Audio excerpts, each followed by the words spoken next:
స్తోత్రములు చెల్లించుకుంటున్నామయ్యా. నోవాహును అయా కలిగినటువంటి ఆ మంచి భక్తి జీవితమును మేము చేస్తూ అయా మా కుటుంబాలుగా నాయన అయా రక్షింపబడినటువంటి వారముగా నీ రాజ్యములో అయా స్థానం పొందగలిగినటువంటి వారముగా మేము ఉండాలి నాయన. అయా అటు కృపతో మమ్మల్ని నింపమని అడుగుతున్నానయ్యా. అయా స్తోత్రములు చెల్లించుకుంటున్నామయ్యా. అయా ఈ దినాలలో నాయన మీరు ఆశీర్వదించినటువంటి నాయన అయా ఈ తలంపును బట్టి స్తోత్రములు నాయన. అనేక మంది నాయన అయా ఉజ్జీవింపబడుటకు నాయన అయా పాపము నుండి శాపము నుండి లోకము నుండి విడిపింపబడుటకు నాయన అయా ఇలాంటి చక్కని కూడికలు ఏర్పాటు చేయటకు నాయన మీరు ఆశీర్వదించినటువంటి అయా తలంపును బట్టి మీకు వందనాలు స్తోత్రములు నాయన. అయా నిజమే ప్రభువా, ఈ కూడికల ద్వారా ఉజ్జీవము కలిగినందుకై స్తోత్రములు నాయన. అయా వ్యక్తిత్వము కలిగినటువంటి వారు లేపినందుకై స్తోత్రములు నాయన.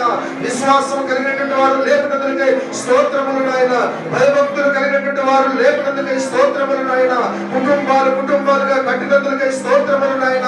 సంఘాలుగా నాయన సంఘములుగా నాయన సిద్ధపరచినందుకై స్తోత్రములు చెల్లించుకుంటున్నామయ్యా.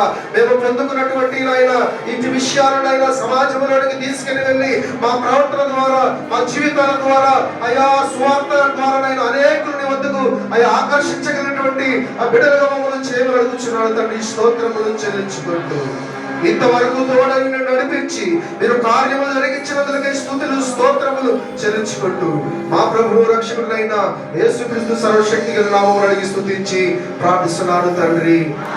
ఆమేన్. ఆమేన్.